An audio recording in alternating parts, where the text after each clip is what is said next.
ओम शांति। 8 फरवरी 2025 के ईश्वरीय महावाक्य। पहले सुनते हैं मुरली के मुख्य पॉइंट्स। बाबा ने कहा, अभी तुम सत्य बाप द्वारा नर से नारायण बन रहे हो। यह सत्य नारायण की कथा मैं ही तुमको सुनाता हूँ। इसलिए पहले पहले बुद्धि में ये पक्का निश्चय करो कि हमको पढ़ाने वाला कौन है। जैसे बैरिस्ट्री, डॉक्टरी आदि की किताबें होती हैं, ऐसे लक्ष्मी नारायण बनने की भी पढ़ाई है और उसकी मुख्य किताब है यह सच्ची गीता। बाबा ने कहा, तुम बच्चे यह पढ़ाई पढ़कर फिर जाए अपनी गद्दी पर बैठेंगे और बाकी सब मुक्तिधाम चले जाएंगे। तो इस पढ़ाई में दौड़ी लगानी चाहिए।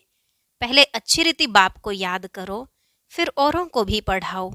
जब बाप का मददगार बनेंगे तभी खुदाई खिदमतगार कहलाएंगे।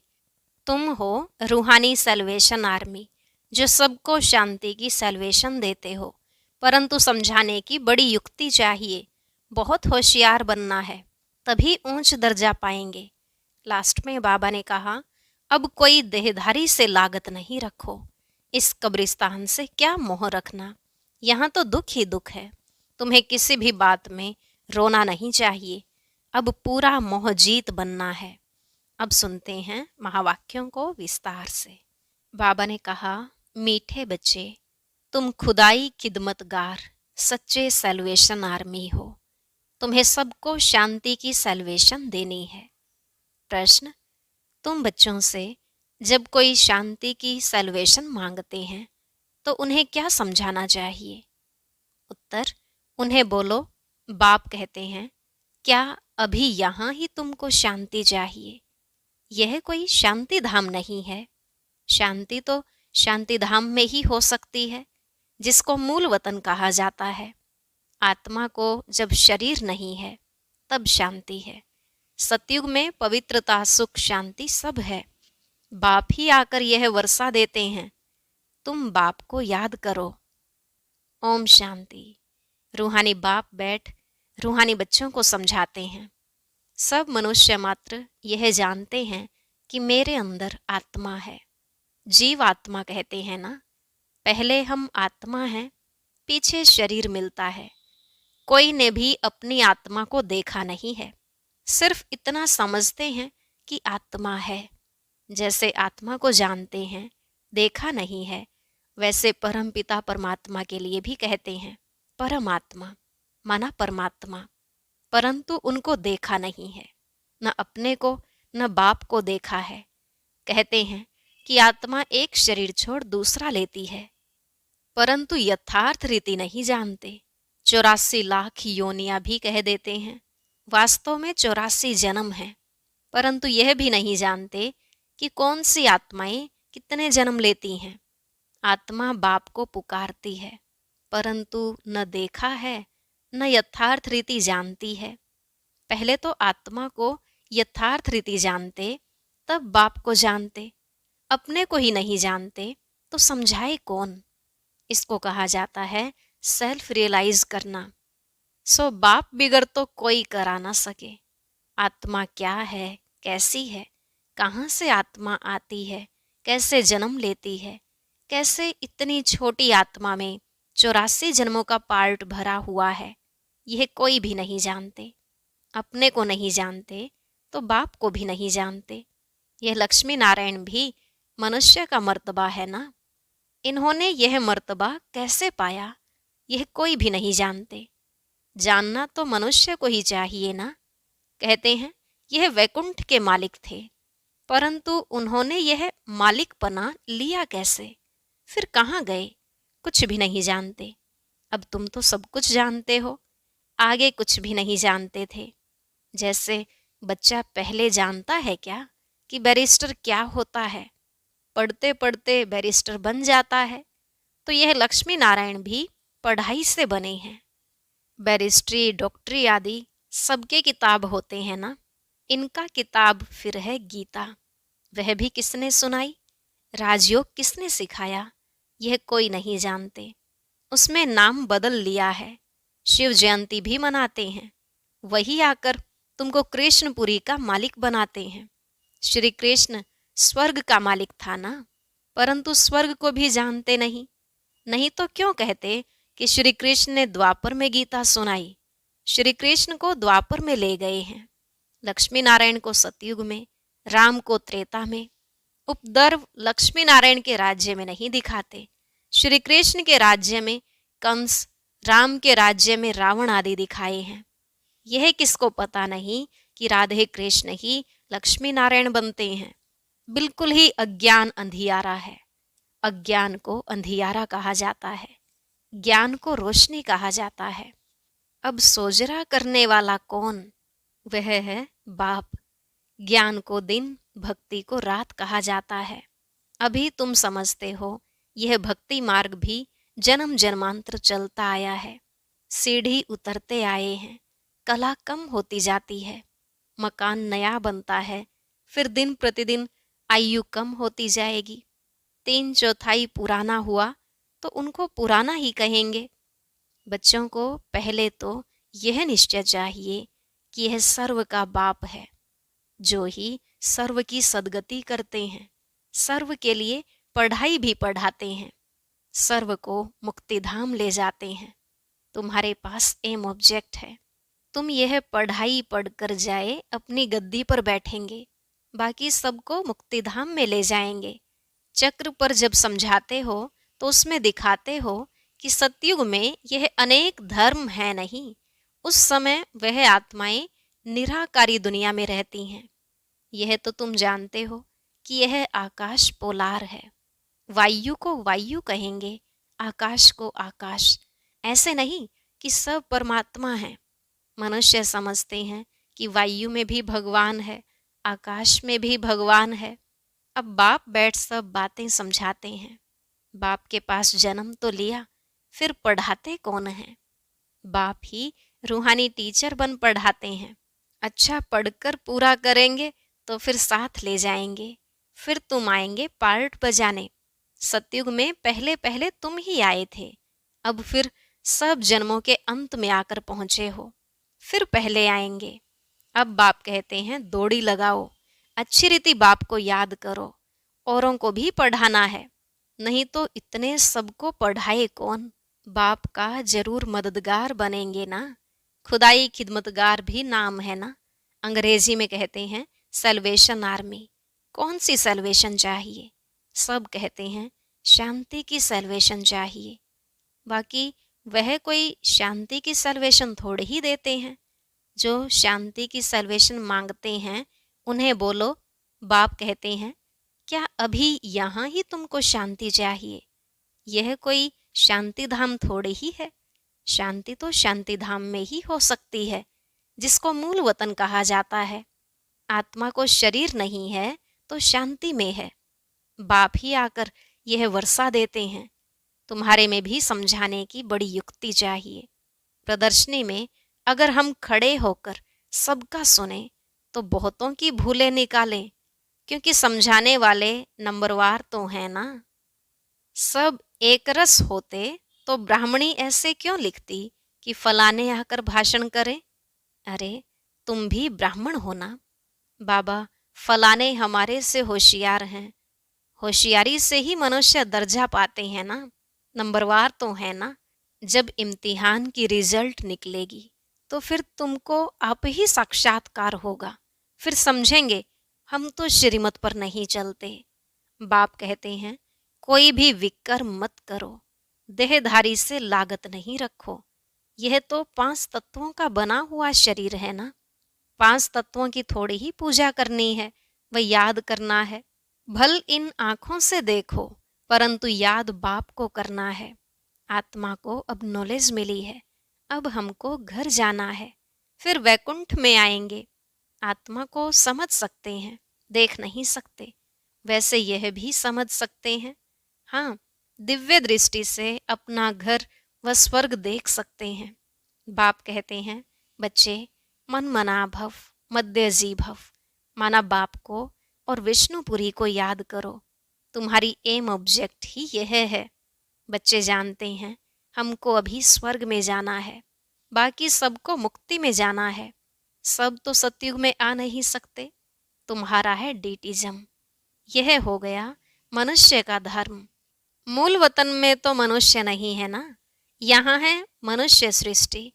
मनुष्य ही तमो प्रधान और फिर सतो प्रधान बनते हैं। तुम पहले शूद्र वर्ण में थे, अभी ब्राह्मण वर्ण में हो। यह वर्ण सिर्फ भारतवासियों के हैं। अब कोई भी धर्म को ऐसे नहीं कहेंगे ब्राह्मण वंशी सूर्यवंशी। इस समय सब शूद्र वर्ण के हैं, जड़जड़ी भूत अवस्था को पाए हुए हैं। तुम पुराने बने तो सारा झाड़ जड़जड़ी भूत तमो प्रधान बना है, फिर सारा झाड़ थोड़े ही सतो प्रधान बन जाएगा। सतो प्रधान नए झाड़ में तो सिर्फ देवी देवता धर्म वाले ही हैं। फिर तुम सूर्यवंशी से चंद्रवंशी बन जाते हो, पुनर्जन्म तो लेते हो ना। फिर वैश्य शूद्रवंशी, ये सब बातें हैं नई। हमको पढ़ाने वाला ज्ञान का सागर है, वही पतित पावन सर्व का सद्गति दाता है। बाप कहते हैं तुमको ज्ञान मैं देता हूँ, तुम देवी देवता बन जाते हो, फिर यह ज्ञान रहता नहीं। ज्ञान दिया जाता है अज्ञानियों को। सभी मनुष्य अज्ञान अंधियारे में हैं, तुम हो सोजरे में। इनके 84 जन्मों की कहानी तुम जानते हो। तुम बच्चों को सारा ज्ञान है। मनुष्य तो कहते भगवान ने यह सृष्टि रची ही क्यों, क्या मोक्ष नहीं मिल सकता। अरे यह तो बना बनाया खेल है, अनादि ड्रामा है ना। तुम जानते हो आत्मा एक शरीर छोड़ जाकर दूसरा लेती है, इसमें चिंता करने की दरकार ही क्या। आत्मा ने जाकर अपना दूसरा पार्ट बजाया। रोएं तब जब वापस चीज मिलनी हो, वापस तो आती नहीं, फिर रोने से क्या फायदा।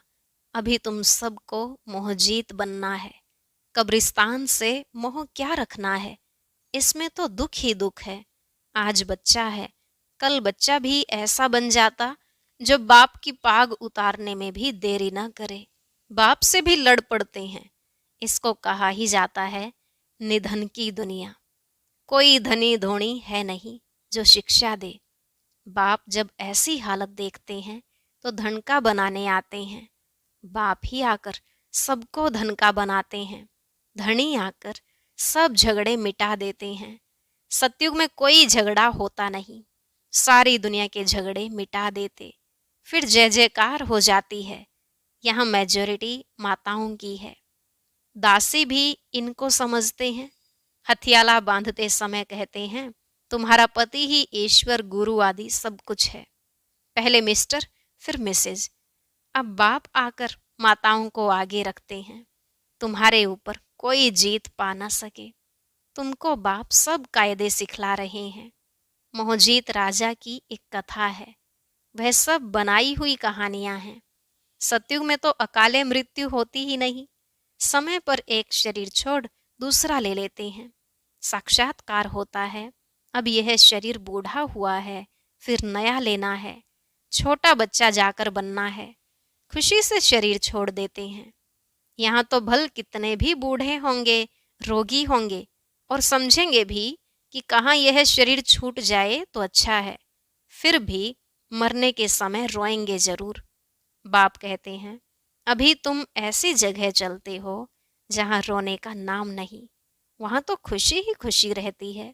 तुमको कितनी अपार बेहद की खुशी रहनी चाहिए। अरे हम विश्व के मालिक बनते हैं। भारत सारे विश्व का मालिक था, अभी टुकड़ा टुकड़ा हो गया है।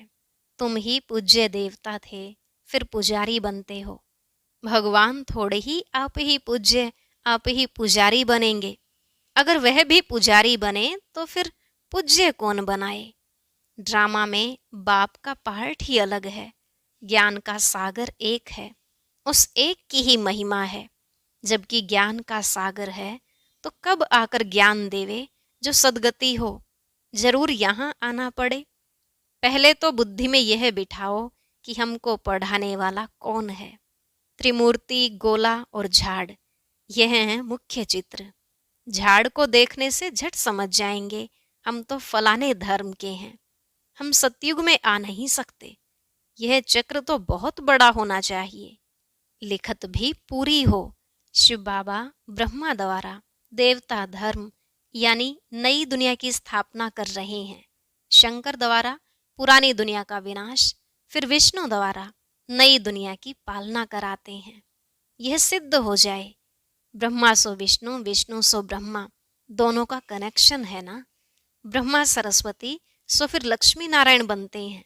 चढ़ती कला एक जन्म में होती है, फिर उतरती कला में 84 जन्म लगते हैं। अब बाप कहते हैं वह शास्त्र आदि राइट हैं, वह मैं राइट हूँ। सच्ची सत्यनारायण की कथा तो मैं सुनाता हूँ। अभी तुमको निश्चय है कि सत्य बाप द्वारा हम नर से नारायण बन रहे हैं। पहली मुख्य यह भी एक बात है कि मनुष्य को कभी बाप, टीचर, गुरु नहीं कहा जाता। गुरु को कभी बाबा व टीचर कहेंगे क्या? यहाँ तो शिव बाबा के पास जन्म लेते हो, फिर शिव बाबा तुमको पढ़ाते हैं, फिर साथ भी ले जाएंगे। मनुष्य तो ऐसा कोई होता नहीं जिसको बाप, टीचर, गुरु कहा जाए। यह तो एक ही बाप है, उनको कहा जाता है सुप्रीम फादर। लौकिक बाप को कभी सुप्रीम फादर नहीं कहेंगे। सब याद फिर भी उनको करते हैं, वह बाप तो है ही। दुख में सब उनको याद करते हैं, सुख में कोई नहीं करते, तो वह बाप ही आकर स्वर्ग का मालिक बनाते हैं। अच्छा, मीठे मीठे सिकिलधे बच्चों प्रति माता पिता, बाप दादा का याद, प्यार और गुड मॉर्निंग। रूहानी बाप की रूहानी बच्चों को नमस्ते। रूहानी बच्चों की रूहानी बाप दादा को नमस्ते नमस्ते, गुड मॉर्निंग, शुक्रिया बाबा, शुक्रिया। धारणा के लिए मुख्य सार। पहला पॉइंट, 5 तत्वों के बने हुए इन शरीरों को देखते हुए याद बाप को करना है। कोई भी देहधारी से लागत नहीं रखना है, लगाव नहीं रखना है, कोई विकर्म नहीं करना है। दूसरा, इस बने बनाए ड्रामा में हर आत्मा का अनादि पार्ट है। आत्मा एक शरीर छोड़ दूसरा लेती है, इसलिए शरीर छोड़ने पर चिंता नहीं करनी है, मोहजीत बनना है। आज का वरदान, संपूर्ण आहुति द्वारा परिवर्तन समारोह मनाने वाले दृढ़ संकल्पधारी भव। संपूर्ण आहुति द्वारा परिवर्तन समारोह मनाने वाले दृढ़ संकल्पधारी भव। बाबा ने कहा, जैसे कहावत है, धरत परिये धर्म न छोड़िए। तो कोई भी सरकमस्टांस आ जाए, माया के महावीर रूप सामने आ जाएं, लेकिन धारणाएं न टूटे। संकल्प द्वारा त्याग की हुई बेकार वस्तुएं संकल्प में भी स्वीकार न हो। सदा अपने श्रेष्ठ स्वमान, श्रेष्ठ स्मृति और श्रेष्ठ जीवन के समर्थी स्वरूप द्वारा श्रेष्ठ पार्टधारी बन श्रेष्ठता का खेल करते रहो। कमजोरियों के सब खेल समाप्त हो जाएं। जब ऐसी संपूर्ण आहुति का संकल्प दृढ़ होगा, तब परिवर्तन समारोह होगा। इस समारोह की डेट अब संगठित रूप में निश्चित करो। स्लोगन, रियल डायमंड बनकर अपने वाइब्रेशन की चमक विश्व में फैलाओ। रियल डायमंड बनकर अपने वाइब्रेशन की चमक विश्व में फैलाओ। अव्यक्त इशारे, एकांत प्रिय बनो, एकता और एकाग्रता को अपनाओ। साधारण सेवाएं करना ये कोई बड़ी बात नहीं है, लेकिन बिगड़ी को बनाना, अनेकता में एकता लाना, ये है बड़ी बात। बाप दादा यही कहते हैं कि पहले एक मत, एक बल, एक भरोसा और एकता, साथियों में, सेवा में, वायुमंडल में हो। ओम शांति। अब सुनते हैं आज की अव्यक्त मुरली। इसके लिए ऊपर दिए गए बॉक्स पर क्लिक करें।